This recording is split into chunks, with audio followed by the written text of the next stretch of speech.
ఈ పిఆర్పి అనే treatment, plasma therapy అనే ట్రీట్మెంట్ వచ్చింది కదా, అది మీరు చేస్తారా, చేయగలరా?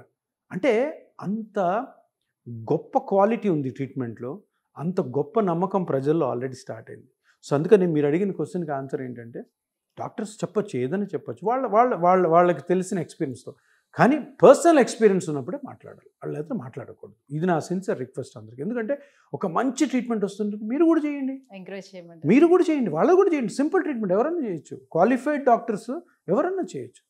ఆర్థోపెడిక్ డాక్టర్ అవ్వచ్చు, అనస్థీషియా డాక్టర్ అవ్వచ్చు, పెయిన్ స్పెషలిస్ట్ డాక్టర్ అవ్వచ్చు. మంచి జరుగుతుంది కదా, మంచి జరుగుతుంది. దీనివల్ల కాంప్లికేషన్స్ లేవు. హ్యాపీగా అందరు చేయండి. దీని నెగిటివ్ గురించి మాట్లాడడానికి అవసరం లేదు. పేషెంట్ అడుగుతున్నప్పుడు అందులో. సో అంటే ఓకే, సర్జరీ ఎట్లాగూ ఉంది, లాస్ట్ రిసార్ట్గా పెడదాం. ఏముంది లాస్ట్లో? ఇప్పుడు కేసు ప్రజలకి నమ్మకం లేదు, ఆ చేసుకున్న పేషెంట్కి నమ్మకం లేదు, చేస్తున్న డాక్టర్కి నమ్మకం లేదు. సర్జరీ అయితే నెక్స్ట్ ఆప్షన్ ఉంది కదా. సర్జరీ అయిపోయినాక నొప్పి వచ్చింది అనుకో, ఎవ్వరు ఏం చేయలేరు.